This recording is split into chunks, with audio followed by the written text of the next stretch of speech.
Halo teman-teman semua. Nah, di sini pasti masih banyak nih yang belum tahu cara menggunakan rumus VLOOKUP. Padahal rumus VLOOKUP itu gampang banget. Tapi untuk orang-orang yang memang belum pernah belajar, pasti itu sulit ya. Nah, di sini aku mau ajarin kalian cara menggunakan VLOOKUP dengan penalaran yang paling mudah. Karena aku dulu juga belum tahu tentang rumus ini dan merasa itu susah banget untuk dimengerti.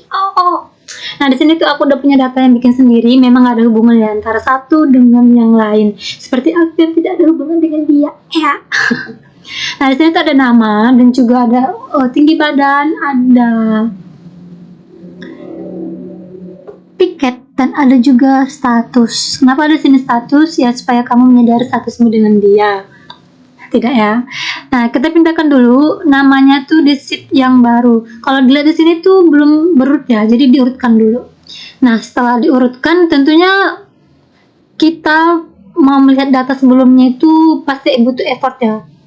Harus melihat satu-satu karena tadi tidak sesuai dengan urutan. Setelah diurutkan pasti datanya juga akan berubah urutannya, data yang lain maksudnya. Ya, bukan datamu dengan data dia ya.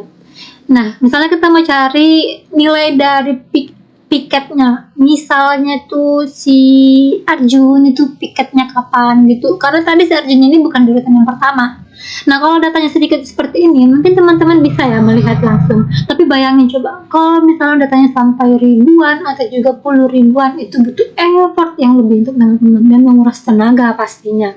Nah, karena itu kita bakalan menggunakan rumus VLOOKUP yang rumus umum banget. Yang pertama kita tinggal klik sama dengan, lalu tentunya VLOOKUP. Ya, rumus VLOOKUP. Nah, tadi tuh salah ya, salah klik maksudnya. VLOOKUP. Nah, setelah kita klik VLOOKUP bakalan muncul nih. Sebenarnya ada guide-nya sih di Excel itu, seperti itu, VLOOKUP, lookup value gitu kan. Nah, jadi kita tuh mau lihat nilai si Arjun, makanya kita akan pilih selnya Arjun karena itu data yang paling pertama yang mau kita lihat, yaitu Arjun. Lalu kita kasih pemisahan yaitu titik koma. Nah, setiap laptop ataupun komputer yang teman-teman pakai itu nggak semuanya titik koma ya, tanda pemisahan itu. Jadi kalau misalnya kita klik VLOOKUP itu bakalan muncul tuh pemandu rumusnya, tinggal lihat aja itu adanya titik koma atau pakai titik dua. Nah, sangat mudah dipahami kan ya.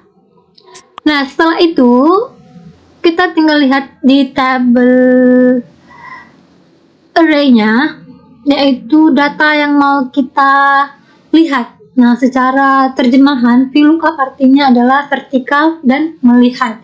Artinya kita melihat data yang sudah ada, karena kita bakalan memindahkan data yang sudah ada itu ke data yang akan kita buat.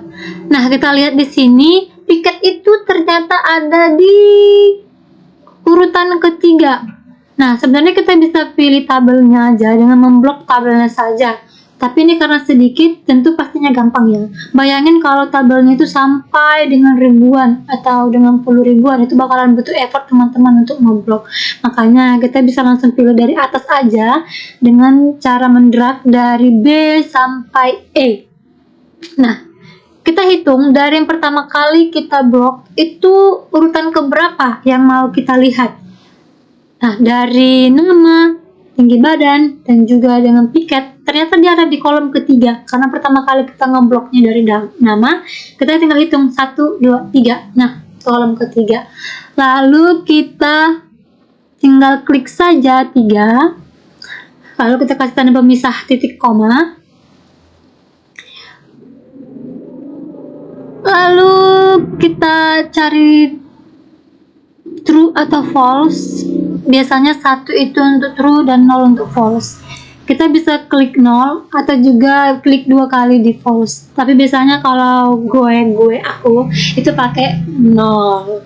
Nah, tinggal di enter deh. Nah, jadi kan ternyata Arjun piketnya Rabu.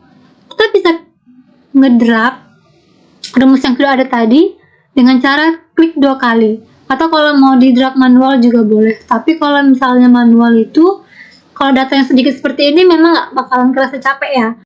Tapi kalau datangnya banyak itu pasti bakalan berasa capeknya. Oke, itu aja dari aku. Semoga kalian berhasil dalam menerapin rumus VLOOKUP ini. Semangat mencoba dan jangan pantang menyerah.